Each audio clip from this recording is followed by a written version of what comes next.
بہت دنوں پرانی بات ہے۔ ایک جنگل میں ایک شیر رہتا تھا۔ ایک دن شیر شکار کی گھر سے جنگل میں نکلا، مگر ایک شکاری کے پنجرے میں پھنس گیا۔ لاکھ کوشش کے باوجود بھی وہ پنجرے سے نہیں نکل سکا اور زور زور سے چلانے لگا۔ تھوڑی ہی دیر بعد اس نے ایک آدمی کو وہاں سے گزرتے دیکھا۔ جب وہ آدمی پنجرے کے پاس سے گزرنے لگا تو شیر بولا، اے بھلے آدمی، آپ کو یہاں دیکھ کر مجھے بہت اچھا لگا۔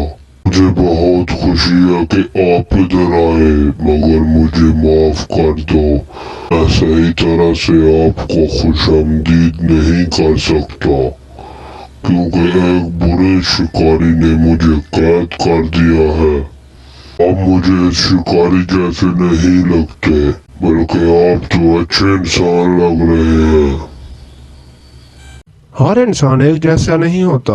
تمہیں اس دنیا میں کچھ اچھے اور کچھ برے انسان بھی ملیں گے۔ خیر، اگر میں تمہاری کوئی مدد کر سکتا ہوں تو بتاؤ۔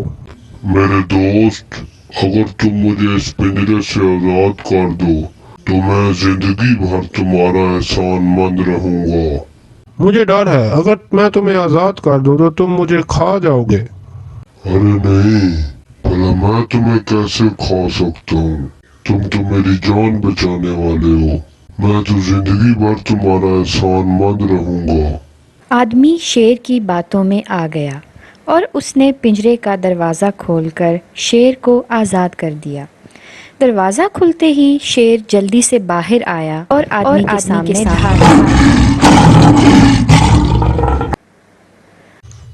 دیکھو، جب تک تو تم پنجرے میں تھے تو تم مجھ سے آزادی کی بھیک مانگ رہے تھے، اور اب تم اتنے ڈراؤنے لہجے میں کیوں دھاڑ رہے ہو؟ وہ آدمی زور زور سے رونے لگا اور اسے سمجھ نہیں آ رہی تھی کہ وہ کیا کرے۔ اتنے میں وہاں سے ایک لومڑی گزری۔ لومڑی کو دیکھ کر آدمی لومڑی سے بولا، دیکھو اس احسان فراموش شیر کو، میں نے اسے قید سے آزاد کروایا ہے اور اب یہ مجھے کھانا چاہتا ہے۔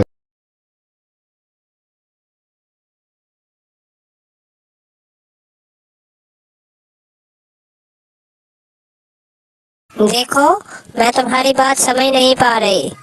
اگر تم مجھے ساری بات میری آنکھوں کے سامنے کر کے بتاؤ گے تو میں تمہاری مدد کر سکتی ہوں۔ تم مجھے بتاؤ، جب تم یہاں سے گزر رہے تھے تو شیر کس حالت میں تھا؟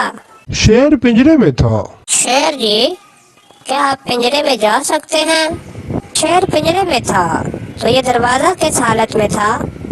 یہ دروازہ باہر سے بند تھا۔